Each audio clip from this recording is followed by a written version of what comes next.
Hola, ¿qué tal? Vamos a explicar sobre la electricidad y la electrónica.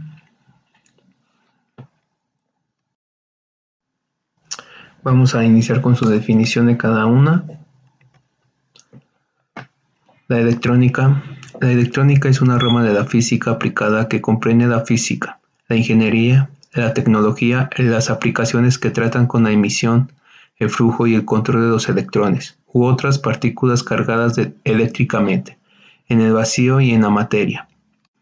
La electricidad es una forma de energía que se manifiesta con el movimiento de los electrones de la capa externa de los átomos. Cae en la superficie de un material conductor. La electricidad es un fenómeno íntimamente ligado en la materia y a la vida.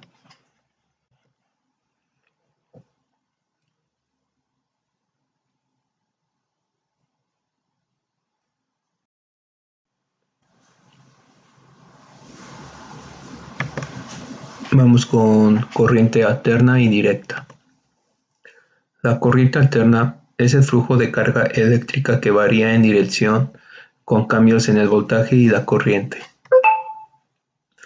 La corriente directa es el flujo eléctrico que se mantiene constante y no hay cambios en el voltaje, como podemos observar en la imagen.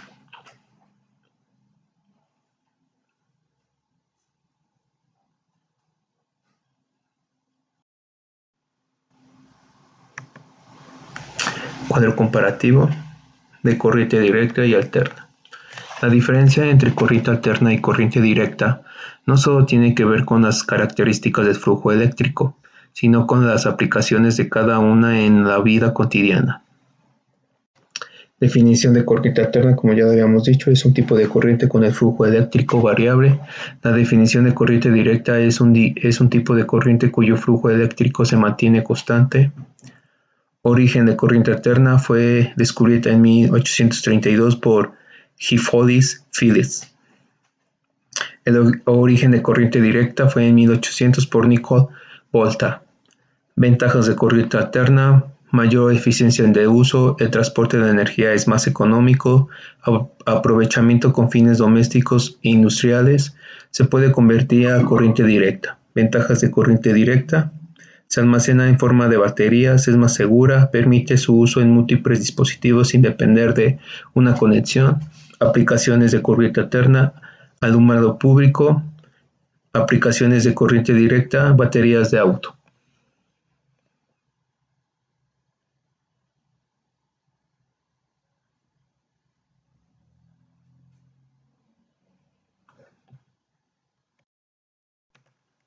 Leyes principales de la electrónica y la electricidad. Como número 1 tenemos la ley de Ohm. La ley de Ohm, formulada por el científico alemán del mismo nombre Georg Simon Ohm, establece la relación entre voltaje, corriente y resistencia en un circuito resistivo eléctrico. La forma de la ley de Ohm es muy simple e indica que el voltaje es directamente proporcional al producto de la corriente por la resistencia para un circuito alimentado con una diferencia de potencial. Las unidades son V, que es voltaje, que se mide en volts; R, que es resistencia, que se mide en ohms; y I, que es corriente, que se mide en amperes. Como podemos ver en la imagen, volts es igual a ohms por amperes. Normalmente se usa un triángulo muy sencillo para recordar la ley y despejar cualquiera de sus variables, que podemos decir que R es igual a voltaje entre corriente y corriente es igual a voltaje entre resistencia. Es primordial considerar que la resistencia no se puede medir en un circuito activo. Por consiguiente, la ley de Ohm se vuelve imprescindible para determinar una resistencia si se mide los otros parámetros sin tener que pagar el circuito, lo que normalmente es requerido para conocer la resistencia en la operación.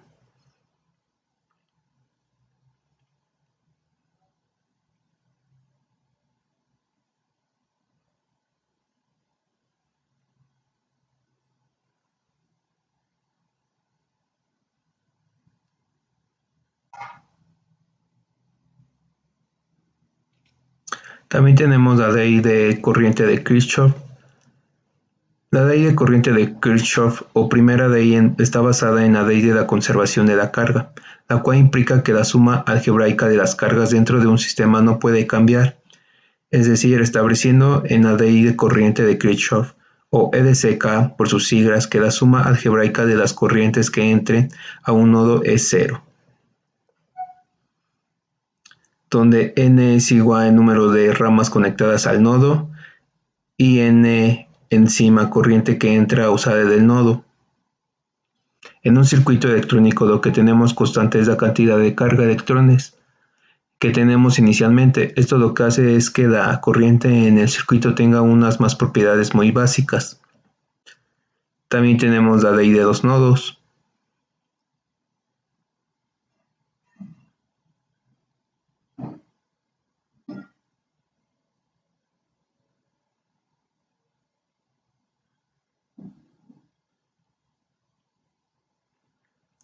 La ley de los nodos es una herramienta fundamental en análisis y diseño de circuitos electrónicos. Por esto lo tratamos de resumir para poder entender un poco. ¿Qué dice la ley de los nodos? A grandes rasgos viene a decir que dando un nodo al cual lleguen varios conductores, la corriente que llega al nodo a través de algunos de los conductores tiene que salir del nodo a través del resto de los conectores.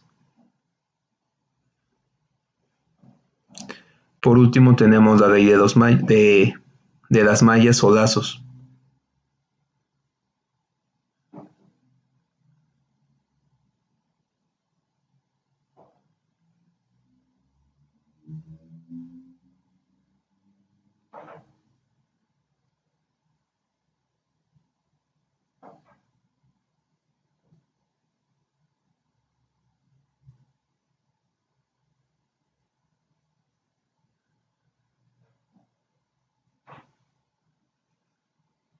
Al recorrer una malla, la suma algebraica de las fuerzas electromotrices en sí modo es nomás una I minúsculas y la diferencia de potencial que es I por R en la resistencia es cero, que es igual a voltaje es igual a cero en cualquier malla de la red. Para aplicar correctamente la ley de tensiones de Kirchhoff, se recomienda asumir primero un sentido de recorrer la malla. Una vez hecho esto, se asignan signos positivos a todas las tensiones de aquellas ramas, donde se entre por la terminal positivo en el corrido de la malla y se asignan valores negativos cuando entre por el terminal negativo de la rama. En cualquier circuito cerrado o subcircuito, la suma de voltajes en todos sus nodos tiene que ser igual a cero.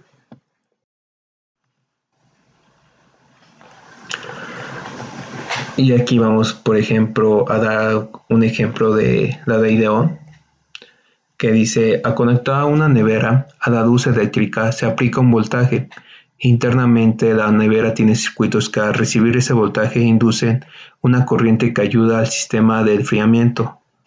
Por medio de la ley de Ohms, resulta en la siguiente,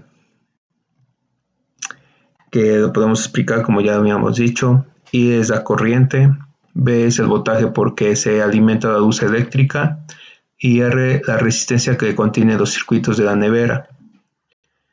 Si B es igual a 10 voltaje y R es igual a 5 ohms, según la ley de Ohm se tiene que corriente es igual a voltaje sobre resistencia, que se puede decir que es 10 volts entre 5 ohms es igual a 2 amperes.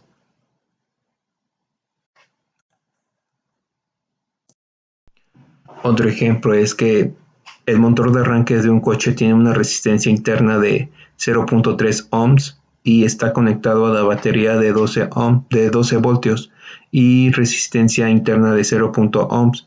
En amperímetro indica una intensidad de corriente de 11.5 amperes. ¿Cómo lo podemos resolver? Como ya sabemos, corriente es igual a voltaje sobre resistencia, entonces sería igual a 12 volts entre 0.3 ohms entre 0.1 ohms, que sería igual a 11.5 amperes, o sea que sí está bien conectado.